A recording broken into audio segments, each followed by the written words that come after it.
السلام البنات، ان شاء الله تكونوا لاباس. مرحبا بكم معنا مسد سماح. كما راكم تشوفوا اليوم حبيت ندير لكم صابلي بطريقه سهله ماهله وراح تكون ناجحه من اول تجربه ان شاء الله. وكما راكم تشوفوا هنا جهشيش وطري وبنته هايله، لازم تجربوه وتذوقوه وتعطوني رايكم في التعليقات. وقبل ما نبداو حبيبتي ديري لي جيم وديري لي اشتراك بالقناه باش يطلع لك كل فيديو تشوفيه. بسم الله نبداو. هنا جبت 120 مقارين طريه، قطعت لي 25 حبه و250 غرام، تقطع لكم 50 حبه. وبعدها نضيفوا كاس كامل من السكر طب. هنا جبت الروبو باش نخلطهم مع بعضهم يدمشوا. اي كما راكم تشوفوا هنا لقيتها خدمت اليد احسن، لانه لازم هنا السكر كلاصي يدمج مليح مليح مع المقارين. وشوفوا هنايا بعد ما دمجت السكر كلاصي مع المقارين نروح هنا نجيبوا البيض. هنا البيض يكونوا على درجة حرارة المطبخ. هنا عندي 3 بيضات من الصفار وحبة بيضة كاملة، يعني 4 بيضات، واحدة كاملة و3 صفار.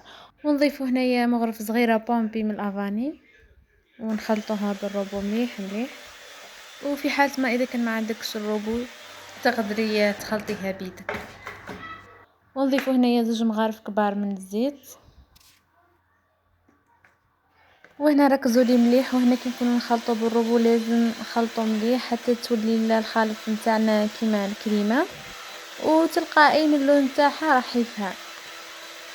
وبقيت هنايا نخلط كيما راكم تشوفوا كيفاه كان لونها وكيفاه ولا وكيفاه راح يكون. شوفوا هنايا كي بعد ما كملت بعد ما خلطتها مليح مليح ولات بالضبط كيما كريمه. شوفوا كيفاه لازم تكون كيما هاك.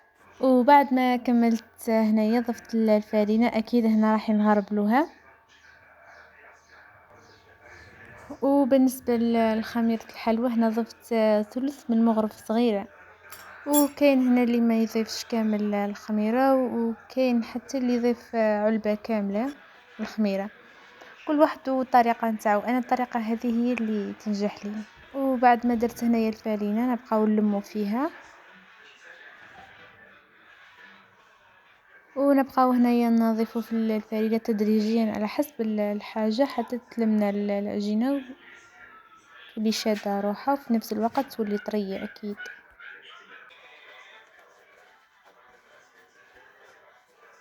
شوفوا هنايا كي تشدوا شويه من العجينه وتشدوها وتلقاوها بلي تماسكت في اليد نتاعنا صاي، معناتها ما لازمش انكم ما تزيدوا لا الفرينه.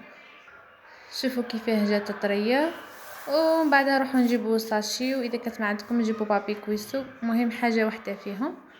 قسمت هنايا العجينه على 2 ونبدا نفتحها. وجبت هنايا الحلال وكما راكم تشوفوا حطيت فوقها ساشي ونبداو نحلو فيها. ونبقاو هنايا نحلو في العجينه تاعنا، ما تكونش رقيقه بزاف وما تكونش خشينه، تكون في العبر دوك تشوفوا كيفاه.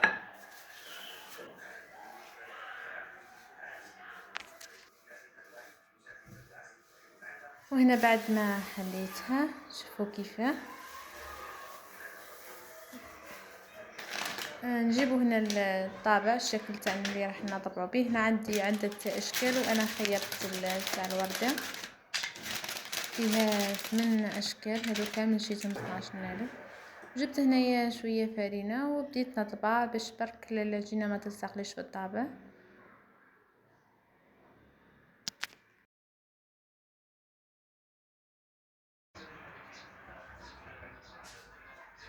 وبعد ما طبعت كامل الحبات جبت هنا سنيوه وحطيت فيها بابي كويسو. واذا كان ما عندكمش بابي كويسو تقدروا تمسحوا سنيوه بشويه زيت وديروا لها فرينه من الفوق، ديروها برك من الفوق. وهنايا بقيت نحفي الحبات نتاعي وندير فيهم في السنيوه. شوفوا هذه ساشي ساعدتني باش نحل الحبات لانه العجينه هذه طريه بزاف. وكما راكم تشوفوا هنا كي تفتحتوا العجينه تكون كيما هكا، ما تكونش رقيقه بزاف وما تكونش خشينه. شوفوا هنا كي بقات لي الحواشي زدت عليهم وعاودت طبعت الشكل الوجهاني. درت 10 من هذوك و10 من هذو. وهنا بعد ما كملت نحيت الحبات تاعي نحط فيهم في الليمون. هنا شوفوا بالنسبه العجينه هذيك الداخلانيه تاع الشكل، اذا ساعدتكم تقدروا تنحوها هنا، واذا ما ساعدتكمش تهزوا الحبه كامله وتنحوها في الصنيوه. دوكا تشوفوا كيفاش درت انايا.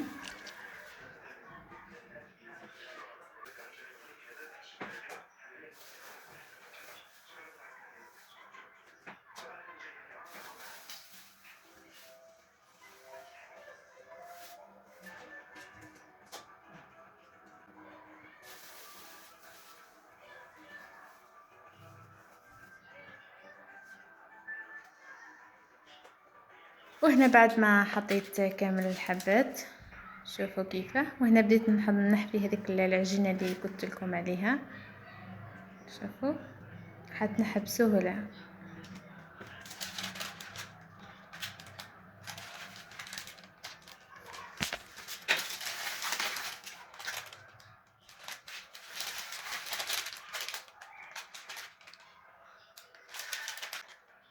هنا كنت شعلت الكوشه نتاعي ومنقصه عليها ودرتها في الكوشه في النص. شوفوا هنا بعد ما طابت لي، شوفوا كيفاه تنفخت وكيفاه الحبات كامل كيف بعضهم، ماشي حبه كبيره وحبه صغيره، نفس الحجم. هي صنيوه الزوجه. وهنا عندنا اخر حاجه كما تعرفوا، هنا عندي شويه كوفيتير تاع فراوله وشويه كاوكاو. هنا درت الوجه تاع الحبه، درت لها شويه كوفيتير ومامتها هنا في الكاوكاو من فوق. هنا تحبوا ديروا الشيكولا، تحبوا تخلوها هكا سامبل كيما حبيتوا نتوما.